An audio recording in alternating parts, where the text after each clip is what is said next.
উপন্যাস আনন্দমঠ থেকে আজ আমরা প্রথম খণ্ডের একাদশ পরিচ্ছেদ নিয়ে পড়াশোনা শুরু করব। বঙ্কিমচন্দ্র চট্টোপাধ্যায় বিরচিত আনন্দমঠ। রাত্রি প্রভাত হইয়াছে। সেই জনহীন কানন এতক্ষণ অন্ধকার শব্দহীন ছিল, এখন আলোকময়। পক্ষী কুজন শব্দিত হইয়া আনন্দময় হইল। সেই আনন্দময় প্রভাতে, আনন্দময় কাননে, আনন্দ মঠে সত্যানন্দ ঠাকুর হরিণচর্মে বসিয়া সন্ধ্যাহ্নিক করিতেছেন।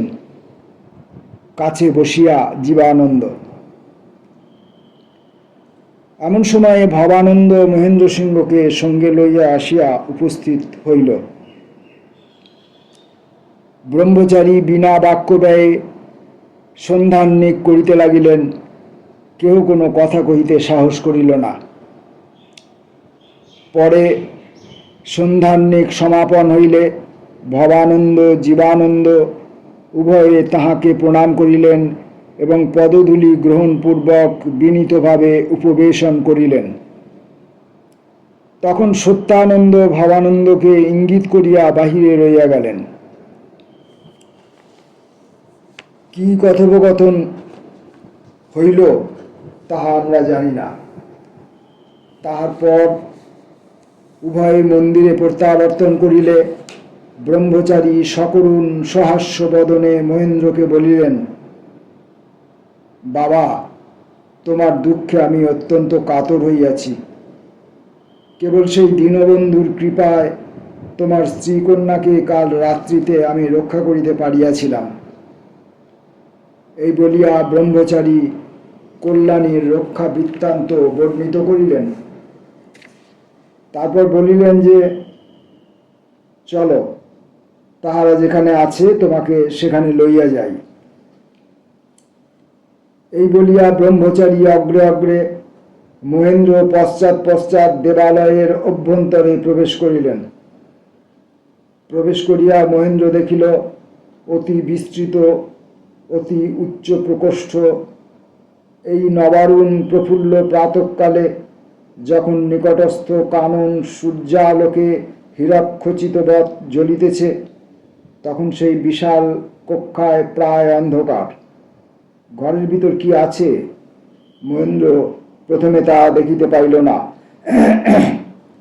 দেখিতে দেখিতে দেখিতে দেখিতে ক্রমে দেখিতে পাইল এবং প্রকাণ্ড চতুর্ভুজ মূর্তি, শঙ্খচক্র গদাপদ্মধারী, কৌস্তব শোভিত হৃদয়, সম্মুখে সুদর্শন চক্র ঘূর্ণমান প্রায় স্থাপিত। মধু কৈটভ স্বরূপ দুইটি প্রকাণ্ড ছিন্নমস্ত মূর্তি রুধির প্লাবিতবৎ চিত্রিত হইয়া সম্মুখে রহিয়াছে। বামে লক্ষ্মী, আলুলায়িত কুন্তলা, শতদল মালা মণ্ডিতা ভয়ত্রস্তার ন্যায় দাঁড়াইয়া আছেন। দক্ষিণে সরস্বতী, পুস্তক, বাদ্যযন্ত্র, মূর্তিমান রাগরাগিনী প্রভৃতি পরিবেষ্টিত হইয়া দাঁড়াইয়া আছেন। বিষ্ণুর অঙ্কপরি এক মোহিনী মূর্তি, লক্ষ্মী সরস্বতীর অধিক সুন্দরী, লক্ষ্মী সরস্বতীর অধিক ঐশ্বর্যান্বিতা। গন্ধর্ব, কিন্নর, দেব, যক্ষ, রক্ষ তাঁকে পূজা করিতেছে। ব্রহ্মচারী অতি গম্ভীর, অতি ভীত স্বরে মহেন্দ্রকে জিজ্ঞাসা করিলেন, সকল দেখিতে পাইতেছ? মহেন্দ্র বলিল, পাইতেছি। বিষ্ণুর কোলে কি আছে দেখিয়াছ? বিষ্ণুর কোলে কি আছে দেখিয়াছ? দেখিয়াছি। কে উনি? মা। মা কে? ব্রহ্মচারী বলিলেন, আমরা যাঁর সন্তান। কে তিনি? সময়ে চিনিবে। বলো, বন্দে মাতরম। এখন চলো, দেখিবে চলো। তখন ব্রহ্মচারী মহেন্দ্রকে কক্ষান্তরে লইয়া গেলেন। সেখানে মহেন্দ্র দেখিলেন এক অপরূপ সর্বাঙ্গ সম্পন্না সর্বাভরণ ভূষিতা জগদ্ধাত্রী মূর্তি। মহেন্দ্র জিজ্ঞাসা করিলেন, ইনি কে? ব্রহ্মচারী বললেন, মা যা ছিলেন। সে কি? ইনি কুঞ্জর কেশরী প্রভৃতি বন্য পশু সকল পদতলে দলিত করিয়া বন্য পশুর আবাসস্থানে আপনার পদ্মাসন স্থাপন করিয়াছিলেন। ইতি সর্বালঙ্কার পরিভূষিতা হাস্যময়ী সুন্দরী ছিলেন। ইনি বালার্ক বর্ণাভা সকল ঐশ্বর্যশালিনী। ইহাকে প্রণাম কর। মহেন্দ্র ভক্তিভাবে জগদ্ধাত্রী রূপিণী মাতৃভূমিকে প্রণাম করিলে পর ব্রহ্মচারী তাহাকে এক অন্ধকার সুড়ঙ্গ দেখাইয়া বলিলেন, এই পথে আইস। ব্রহ্মচারী স্বয়ং আগে আগে চলিলেন। মহেন্দ্র সভয়ে পাছু পাছু চলিতেছেন। ভূগর্ভস্থ এক অন্ধকার প্রকোষ্ঠে কোথা হইতে সামান্য আলো আসিতেছিল। সেই ক্ষীণ আলোকে এক কালী মূর্তি দেখিতে পাইলেন। ব্রহ্মচারী বলিলেন, দেখো মা যা হইয়াছেন। মহেন্দ্র সভয়ে বলিল, কালী। ব্রহ্মচারী বলিলেন, কালী অন্ধকার সমাচ্ছন্না কালিকাময়ী ঋত সর্বস্বা, এই জন্য নগ্নিকা।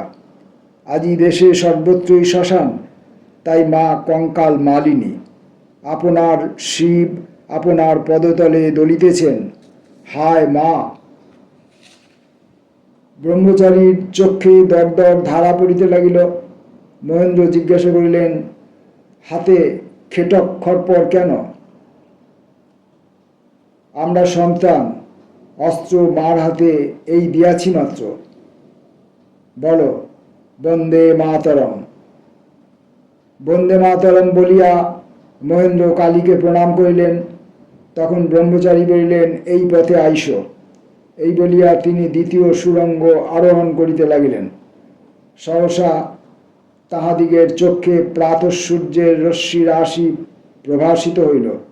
চারিদিক হইতে মধুকণ্ঠ পক্ষীকুল গাহিয়া উঠিল। দেখিলেন এক মর্মর প্রস্তর নির্মিত প্রশস্ত মন্দিরের মধ্যে সুবর্ণ নির্মিতা দশভুজা প্রতিমা নবারুণ কিরণে জ্যোতির্ময়ী হইয়া হাসিতেছে। ব্রহ্মচারী প্রণাম করিয়া বলিলেন, এই মা যা হইবেন। দশভুজ 10 দিকে প্রসারিত, তাহাতে নানা আয়ুধ রূপে নানা শক্তি শোভিত। পদতলে শত্রু বিমর্দিত, পদাশ্রিত বীর কেশরী শত্রু নিপীড়নে নিযুক্ত দীর্ঘভুজা। বলিতে বলিতে সত্যানন্দ গদগদ কণ্ঠে কাঁদিতে লাগিলেন। দীর্ঘভুজা নানা প্রহরণ ধারিণী শত্রু বিমর্দিনী বীরেন্দ্র পৃষ্ঠ বিহারিণী, দক্ষিণে লক্ষ্মী ভাগ্যরূপিণী, বামে বাণী বিদ্যা বিজ্ঞানদায়িনী, সঙ্গে বলরূপী কার্তিকেয় কার্যসিদ্ধিরূপী গণেশ। এসো আমরা উহাকে প্রণাম করি। তখন দুইজনে যুক্ত করে ঊর্ধ্বমুখে এক কণ্ঠে ডাকিতে লাগিল, সর্বমঙ্গল মঙ্গলে শিবে সর্বার্থ সাধিকে শরণ্যে ত্র্যম্বকে গৌরী নারায়ণী নমস্তুতে।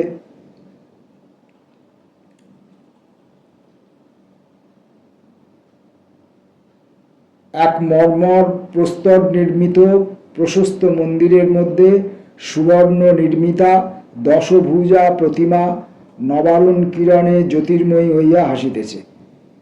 এই মূর্তি দেখিয়ে ব্রহ্মচারী প্রণাম করে বললেন, এই মা যা হইবেন। দশভুজ 10 দিকে প্রসারিত, তাহাতে নানা আয়ুধ রূপে নানা শক্তি শোভিত। পদতলে শত্রু বিমর্দিত, পদাশ্রিত বীরকেশরী শত্রু নিপীড়নে নিযুক্ত দীর্ঘভুজা। বলিতে বলিতে সত্যানন্দ গদগদ কণ্ঠে কাঁদিতে লাগিলেন।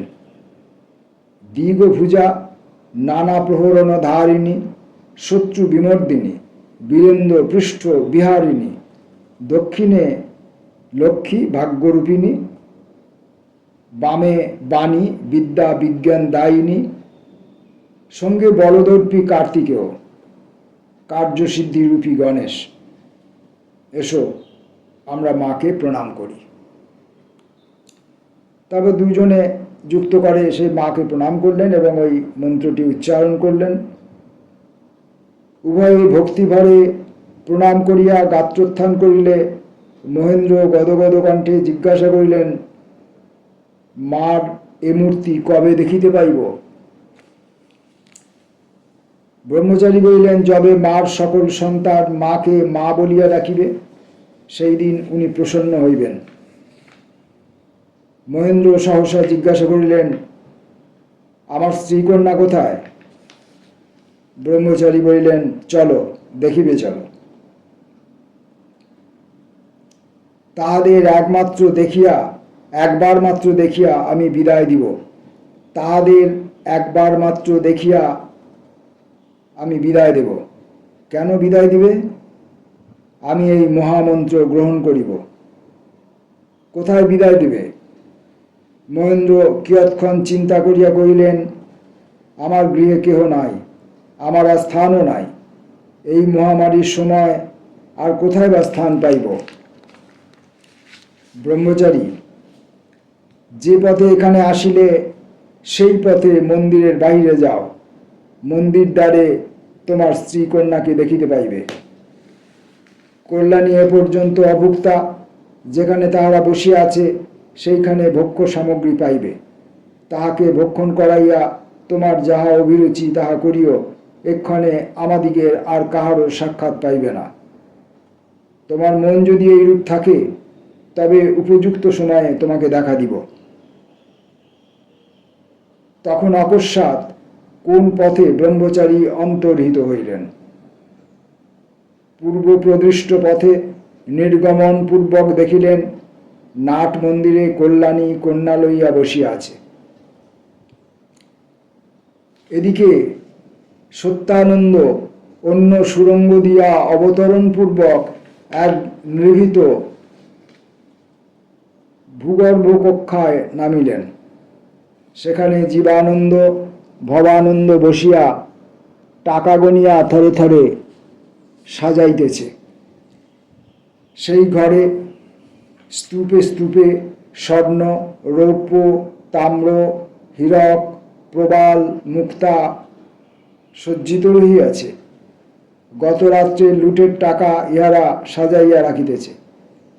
সত্যানন্দ সেই কক্ষ মধ্যে প্রবেশ করিয়া বলিলেন, জীবানন্দ, মহেন্দ্র আসিলে সন্তানের বিশেষ উপকার আছে। কেননা তাহা হইলে তাহার পুরুষানুক্রমে সঞ্চিত অর্থরাশি মার সেবায় অর্পিত হইবে। কিন্তু যতদিন সে কায় মনোবাক্যে মাতৃভক্ত না হয় ততদিন তাহাকে গ্রহণ করিও না। তোমাদিগের হাতের কাজ সমাপ্ত হইলে তোমরা ভিন্ন ভিন্ন সময়ে উহার অনুসরণ করিও। সময় দেখিলে উহাকে শ্রী বিষ্ণু মণ্ডপে উপস্থিত করিও। আর সময় হোক অসময় হোক উহাদিগের প্রাণ রক্ষা করিও।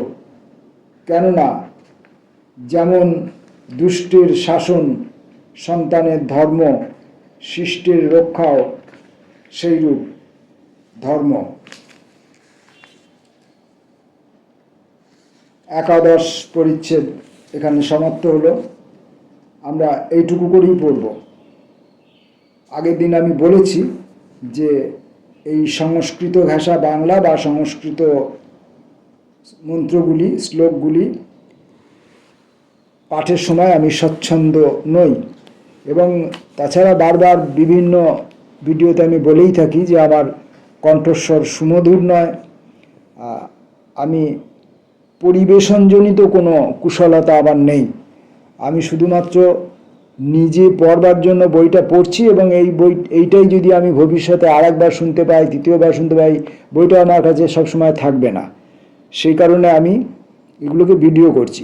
আর তারপরে যদি কেউ দু একজন এই ভিডিও শোনেন সেটা হবে অতিরিক্ত পাওয়া এই পর্যন্তই, এর বেশি কিছু চাওয়া নেই। নমস্কার।